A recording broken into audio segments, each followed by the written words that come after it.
Hi, I'm Suzette the Marriage Warrior, and today we're going to talk about what makes women insecure in their relationship. Well, it's varied in many ways where the women can be insecure because the man is not treating her well. So there could be something going on with the male. If the male is having doubts about the relationship, or if the male is feeling insecure himself in some way, then that can make you insecure. And if there's deception in the marriage at all, like if it's deception from the male's point of view, or if the female has deception inside of her, you can bank it. You are going to start feeling insecure in the relationship. So let's kind of break down deception. When you're deceiving one another, it means you're hiding information in any form. I mean, when you're in the one flesh entity, it is so tightly woven by God creating the one flesh that you know what is going on with the other person, even if you don't know it. So even if you don't know how, you don't necessarily have information about something and somebody's not being fully open and disclosing to you, you can sense it. It's an energy-based thing. Spiritual realms are energy. And so when we can feel it inside of our home, we're feeling a shift in the energy. Just think about it like this. When you go into a place that you can sense the energies are not right, you want to leave. You want to pull back. You're like, I don't know about this. It's the same thing in a dynamic of a relationship. So if you're feeling insecure in the relationship, it might be because deception is there. So your mate may not be telling you things like, when are they coming home? Where will they be? They may have a vice that they're not telling you about. So you have to be upfront. And so if you want to work on your own insecurities first, which is always a good protocol, then you want to look at your own life and say, am I being deceptive in any way? Remember, omission is still the spirit of deception. And we all know that Satan is the father of lies. And so anytime there's a lie, he's involved somehow. And remember, he's a destroyer. And the number one thing he wants to destroy is your self-worth, which is your self-esteem. So you feeling like you're not being treated well or insecure about that could be just him. It could be that he is causing you that kind of pain, telling you lies about yourself, telling you lies about your partner.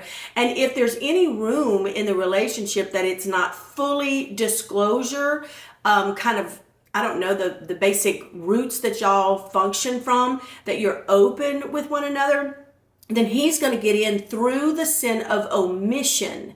That is still the spirit of deception. Because when you're in a one flesh entity, you can't omit anything. Anything that you're not saying is going to feel to the other partner like deception. Deception also is a crazy maker. Like, it'll make you feel crazy. You will think things that you shouldn't be thinking about your partner or about yourself. And so if that spirit is involved with making you omit things and not fully disclose what's going on, then it's going to make a disconnection in the relationship. That person's going to pull away, or you're going to pull away, and then all of a sudden there's an insecurity. So women that are insecure in their relationships have to first view their own life. Don't look at your partner, look at your own life, and just kind of check the boxes. Women lie about money, they lie about spending. I mean, Amazon boxes are coming in and out, and the guys see it, but you're hiding things. You're not telling him, listen, I'm kind of going over the budget or whatever. And then he may treat you a certain way or may say something that you feel is demeaning, but you first of all have to say, well, did I provoke that?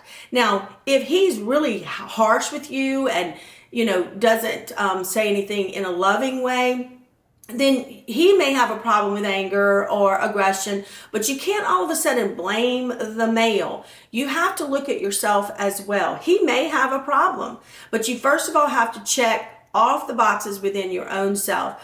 A lot of women struggle with keeping their home a home, making sure the meals are on a routine, making sure the home is cleaned and the children are functioning in a healthy dynamic where they're not running around like crazy people.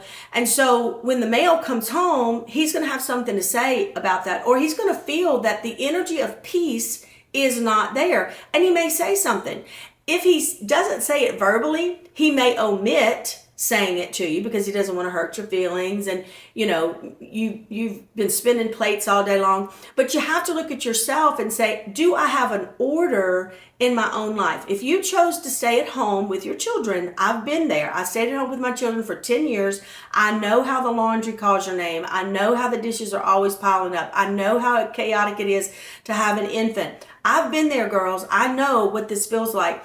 But what the Lord showed me is I had to get my own life in order, where I could actually make my meals. I could actually keep myself on a budget. I could keep myself keeping the order in the home. It wasn't perfect. It didn't happen all the time, but I was conscientious about it because the Lord would talk to me about it in my meditation time that I would have in the morning.